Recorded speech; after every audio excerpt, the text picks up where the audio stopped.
शाळांच्या संदर्भातला, मराठी शाळांच्या संदर्भात आज मराठी शाळांची जी परिस्थिती आहे, ज्याला सगळा समाज जबाबदार आहे, केवळ एक कुठलं सरकार, कुठला एक पक्ष हे जबाबदार याच्यातला भाग नाही, पण तरी सुद्धा ही सगळी परिस्थिती समजून घेऊन मूलभूत अशा काही गोष्टी मराठी शाळांच्यासाठी करण्याच्या दृष्टिकोनातून तुम्ही नेमकं काय करताय?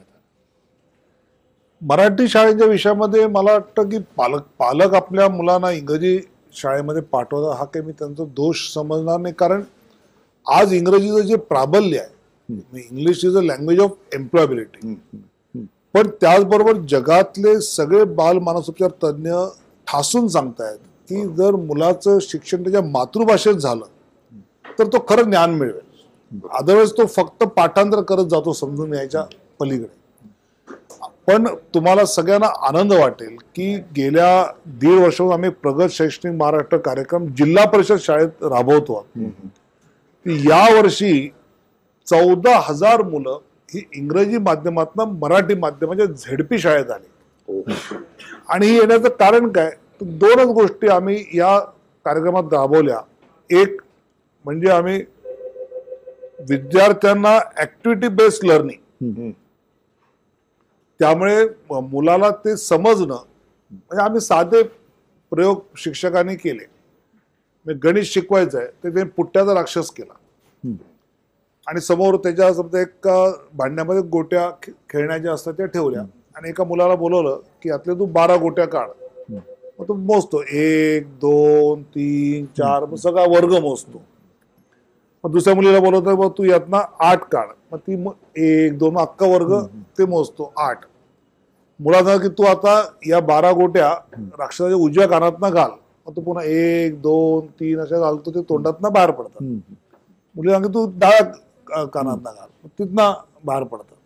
आता या तोंडातनं बाहेर पडणाऱ्या गोट्या किती आहेत, 12 अधिक 8, तर अख्खा वर्ग मोजतो 20. आता you listen you forget, you watch you remember, you do you understand. हे ऍक्टिव्हिटी बेस्ड लर्निंग आहे. हे आपण सरसकट जिल्हा परिषद सगळ्या प्राथमिक शाळांमध्ये सुरू केलं. आणि दुसरं स्पोकन इंग्लिश. तुम्ही इंग्रजीची परीक्षा घेऊ नका, पण मुलांना इंग्रजी शब्द बोलता आले, मुलांना इंग्रजी वाक्य बोलता आली, तर घरच्यांना असं वाटतं की अरे हा आपलं पोरग जरा बऱ्यापैकी आहे.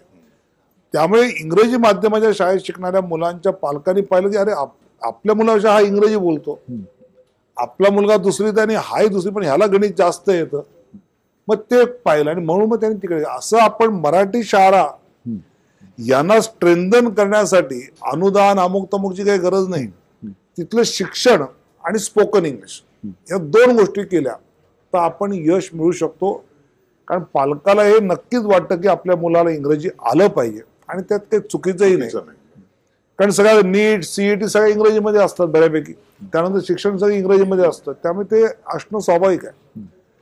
पण आपण मराठी शाळांमधला शिक्षणाची गुणवत्तेचा दर्जा जर वाढवला तर पुढच्या काळात जसं योगासनांचा आता एक योगा डे आला युनायटेड नेशन्स कडनं, असं मातृभाषेतनं शिक्षण हा जोर पुढच्या 2 5 6 वर्षात नक्की जगात वाढणार आणि आपल्याला मातृभाषेचं शिक्षण सुरू करावं लागेल असं प्रत्येक पालकाला वाटतं.